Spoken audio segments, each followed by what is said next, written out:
Volta ao estúdio, a gente dá sequência ao tema do Bom Dia Responde sobre maus tratos e as perguntas dos telespectadores. Doutor Igor continua com a gente aqui no estúdio. Vamos direto para o telão, doutor Igor. Repare o que diz esse telespectador às 6h25.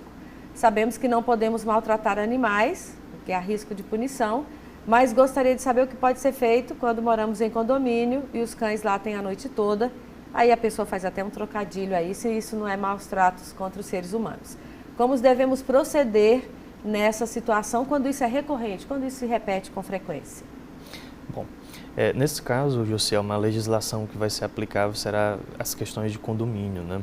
Provavelmente deverá se notificar, né, a síndica ou síndico do condomínio para que notifique o tutor ou a tutora do animal, do pet, para que ele tome alguma providência em relação a isso, né? Tem que verificar também se dentro do regramento que conduz aquele condomínio, se é permitido o pet ou não, se é permitido que seja atendida às normas de boa convivência daquele ambiente para que ninguém saia prejudicado. Certo. Vamos para outro questionamento de telespectador. Ali é sobre o transporte de animais e o de passageiros no mesmo veículo.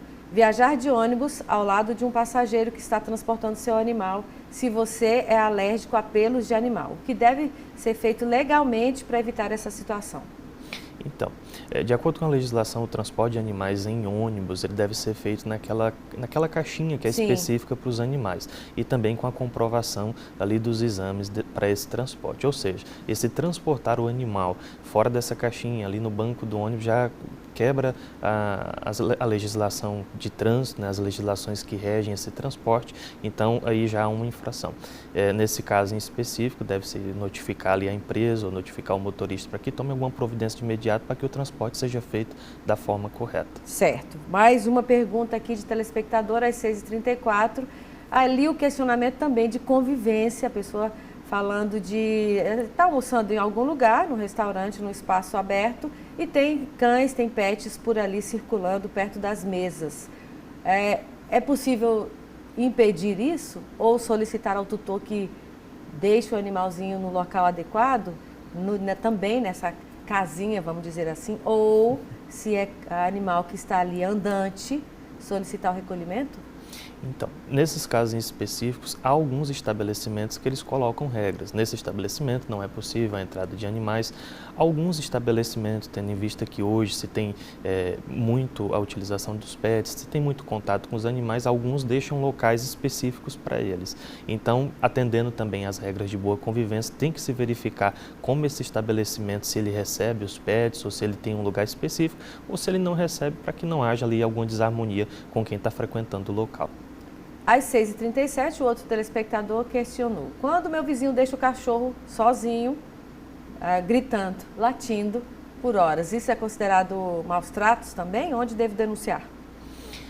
Esse deixar sozinho, se ele for considerado o abandono, se for por muito tempo, privando ali o animal de alimentação e tudo mais, pode sim ser considerado um tipo de maltrato. Essa denúncia poderá ser feita aqui no nosso estado através do número 181 e em caso não conseguindo contato ou querendo algo mais prático, pode denunciar através da Polícia Ambiental.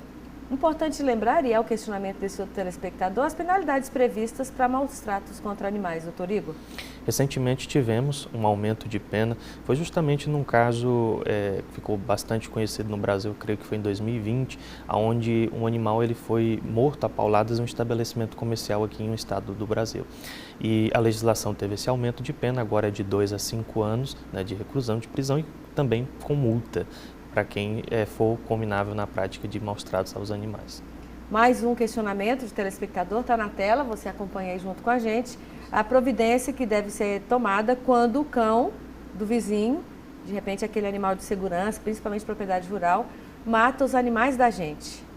E aí ninguém prende os cães do vizinho, lá da vizinhança. A pessoa não mencionou, mas pelo estilo do questionamento, parece em propriedade rural, né? Chácaras. Sim. Nesse caso em específico, poderá, né, se apurar algum tipo de maltrato, até porque o tutor ele tem que zelar, né, por essa questão.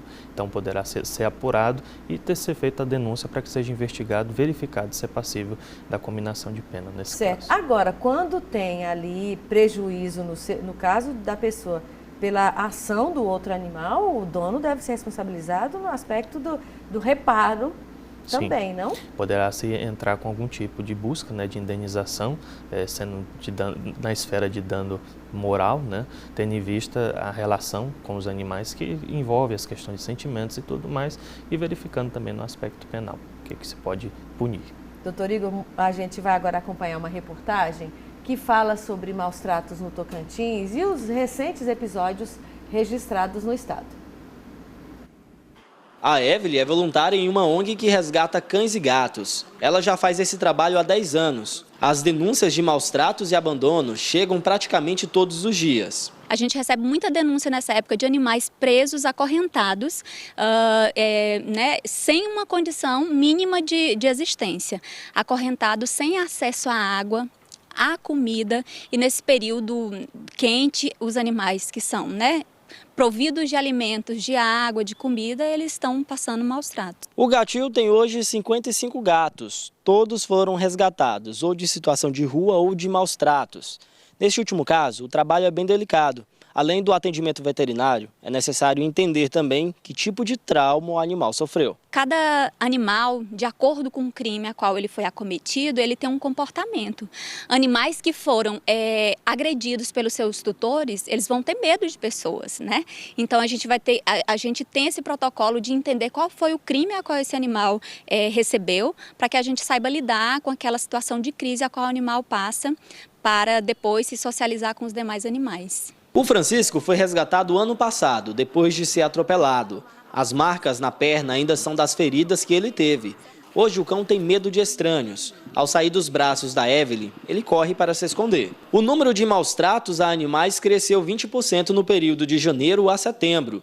Foram 185 boletins de ocorrência com mais de 194 animais vítimas em 2023. Este ano, o número saltou para 220 boletins de ocorrência e 230 animais vítimas de maus tratos. Destes casos, 48 já foram concluídos e os outros encontram-se em fase de investigação. Tem uma delegacia especializada, E hoje a demanda da unidade, quase 50% da demanda é casos de maus tratos a animais, Em Nova Olinda, a polícia concluiu o inquérito e indiciou um homem de 49 anos por crime de maus tratos a animais.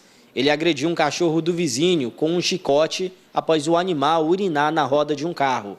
Existe a lei de crimes ambientais, a lei federal, que é a mais famosa de todas, mas nós também temos leis estaduais que prevê a punição e o que seria esses maus tratos. E hoje a punição para esse crime de maus tratos é de 2 a 5 anos, é uma pena de reclusão, além de multa e a perda da guarda do animal. Reforçamos aí na reportagem o regramento que existe, lei federal, no nosso caso já mencionamos inclusive a lei municipal, que também reforça essa proteção dos animais. Só para a gente terminar esse bate-papo, doutor Igor, havendo o registro, havendo a identificação, a gente corre para qual delegacia para fazer essa notificação do episódio? Aqui em Tocantins a gente não tem algo ainda específico, como acontece lá no estado de São Paulo. Em São Paulo a gente tem uma delegacia virtual e também presencial específica para maus tratos. Aqui em Tocantins, em caso da denúncia, a Polícia Civil irá apurar se é cabível ali e se está aplicável a questões dos maus tratos e será ali feito todos os trâmites para que ocorra ali a análise da punição ou não do caso. Muito obrigada por sua participação aqui com a gente, viu? Bom trabalho. Obrigado.